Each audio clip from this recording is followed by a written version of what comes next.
Break के बाद एक बार फिर स्वागत है। कर्नाटक से बड़ी संख्या में नॉर्थ ईस्ट के लोगों के पलायन के बाद वहां के लोगों को भरोसा दिलाने के लिए कर्नाटक के डिप्टी सीएम आर अशोक इम्फाल पहुंचे। यहां पर उन्होंने कर्नाटक से भागकर मणिपुर पहुंचे लोगों को भरोसा दिलाया कि बैंगलोर में वो पूरी तरह से सुरक्षित हैं। उन्होंने यहां के लोगों को बेखौफ होकर वापस बैंगलोर लौटने की अपील की और कहा कि नॉर्थ ईस्ट के लोगों को राज्य में हर जगह पूरी सुरक्षा दी जाएगी। बैंगलोर में नॉर्थ ईस्ट के लोगों को सुरक्षा देने के लिए जहां सरकार ने अतिरिक्त सुरक्षा बलों को तैनात किया है, वहीं इस मामले में अफवाह फैलाने के आरोप में 22 लोगों को गिरफ्तार भी किया है।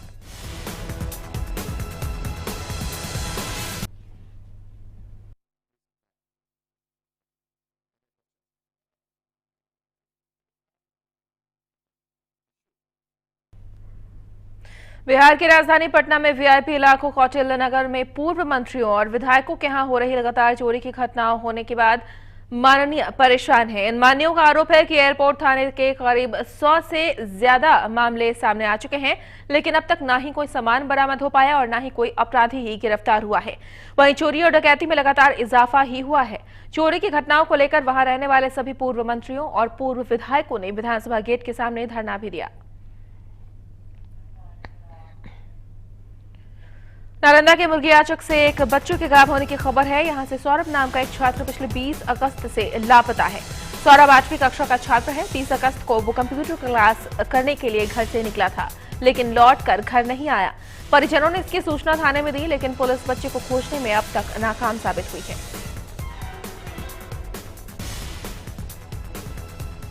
मुंगेर से बेगूसराय जाने वाले यात्री अपनी जान हथेली पर रखकर गंगा नदी पार करने को मजबूर हैं। यहाँ जहाज नियमावली का खुला उल्लंघन हो रहा है। क्षमता से अधिक लोग नाव और जहाज पर सवार होकर यात्रा करते हैं, जिससे कभी भी बड़ा हादसा हो सकता है। नाव पर यात्री बाइक और बड़ी गाड़ियों को भी लादकर गंगा पार कराया जाता है। सबसे बड़ी बात तो यह है कि जब यात्री इसका विरोध करते हैं तो नाव चालक या तो उन्हें ले जाने से इनकार कर देते हैं या फिर उनके साथ दुर्व्यवहार करते हैं। वहीं मुंगेर नगर निगम के मेयर का कहना है कि यहाँ केवल 100 यात्री ले जाने की क्षमता वाली बोटें चलाई जाती हैं। यदि इससे ज्यादा लोगों को ले जाया जाता है तो यह जहाज नियमावली का उल्लंघन है।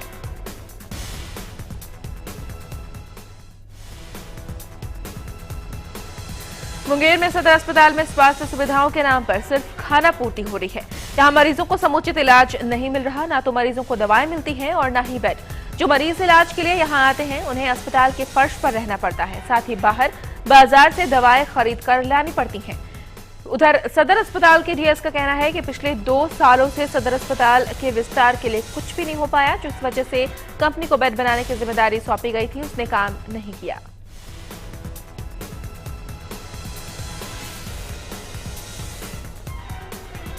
गिरिडीह सदर अस्पताल अपनी कुव्यवस्था के लिए हमेशा से चर्चा में रहा है। इस अस्पताल में गंदगी के कारण लोग यहाँ के बाद और ज्यादा बीमार हो जाते हैं। अस्पताल में कुव्यवस्था को लेकर झारखंड विकास मोर्चा ने अपना तेवर खड़ा कर लिया है। आज पार्टी के नेता और बाबूलाल मरांडी के छोटे भाई नूनूलाल मरांडी के नेतृत्व में दर्जनों कार्यकर्ताओं ने सदर अस्पताल का निरीक्षण किया। अस्पताल में अव्यवस्था को देखकर जेवीएम कार्यकर्ताओं ने अस्पताल के सिविल सर्जन को बुलाया और जमकर अपनी भड़ास निकाली।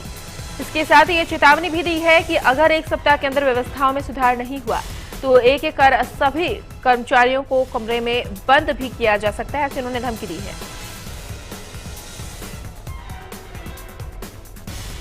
खूंटी के तोरपा से पुलिस ने 271 गायों को जब्त किया है। जब्त किए गए पशुओं को पशु तस्कर बांग्लादेश ले जाने की तैयारी में थे। बताया जाता है कि तोरपा पुलिस कुछ लोगों को भारी संख्या में गायों को ले जाते हुए देखा था। पुलिस ने संदेह के आधार पर उनसे पूछताछ शुरू की, जिसके बाद पता चला कि वो लोग गायों को तस्करी के लिए बांग्लादेश ले जा रहे थे।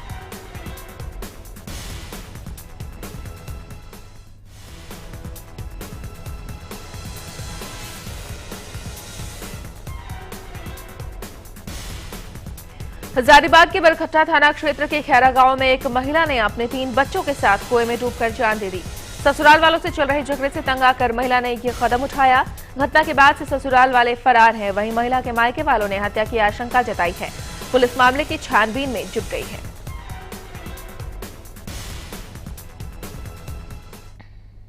हमको 3 दिन पहले बताया गया था कि झगड़ा हुआ है, तो हम समझे कि हल्का फुल्का झगड़ा हुआ होगा। हम जमशेदपुर में थे, हमको ऐसा कुछ मालूम नहीं था। कल अचानक फोन गया कि तीनों बहन आपका और सब जितना भगना भगनी कुआं में डूब के जान दे दिया है। तो 3 बजे मेरे पास फोन गया, वहाँ से हम गाड़ी बैठ के आए हैं 1 बजे।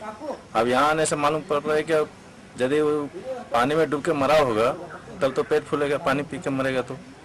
लेकिन उसका ऐसा कुछ है ही नहीं, पेट सब पूरा खाली है। तो हमको लग रहा है जैसे उसको कोई मार के डाला गया है। बेगूसराय में एक भाई ने ही भाई की गोली मारकर हत्या कर दी। मृतक का नाम मुंटुन सिंह है और घटना मटिहानी थाना के रामगिरी भवनंदपुर की है। मुंटुन सिंह ने अपने भाई गुड्डू सिंह को शराब पीने से मना किया और इस बात से नाराज गुड्डू सिंह ने उससे गोली मार दी।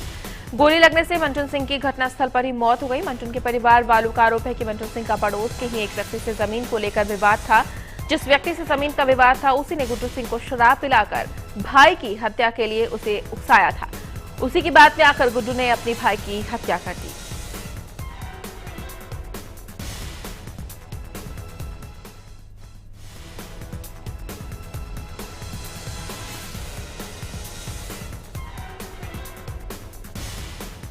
मत करो हमको, तुमको अभी मार देंगे। बड़ा भाई बोले जो भाई मार दोगे हमको तो मारो, बस इतना बात बोले कि गोली चला दिया। उसको दारू पिला करके फुल किया हुआ था। कौन लोग दारू पिलाया था? हरे राम सिंह दारू पिलाया, लिट्टू सिंह साथ में। किस लिए? उसी को मरवाने के लिए। क्या दुश्मनी है उनकी? उससे दुश्मनी यही है जो हमारे जमीन का विवाद था, वो लोग से पैसा लिया है। शशि सिंह से पैसा लेकर के हरे राम सिंह मर्डर करवा। यह वक्त है एक और छोटे से ब्रेक का, जो लौटते हैं।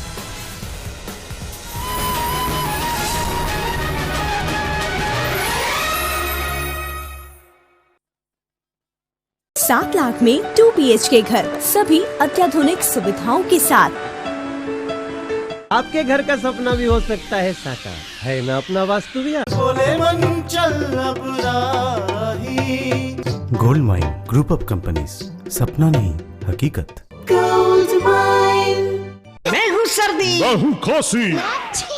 अब लड़ेगा हमारा साथी, पल में भागे सर्दी खांसी। जब सर्दी सताए और खांसी रुलाए तो अपने लाडले को दीजिए X factor junior cough syrup, और साथ में बुखार हो तो एक्स फैक्टर जूनियर प्लस। कोई ऊपर वाला,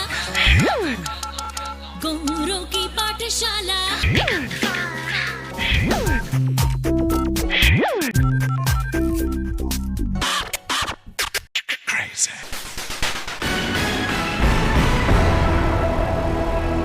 देखिए लेडीज स्पेशल अब नए समय पर हर शनिवार दोपहर 2:30 बजे सिर्फ मोर पर। इस कार्यक्रम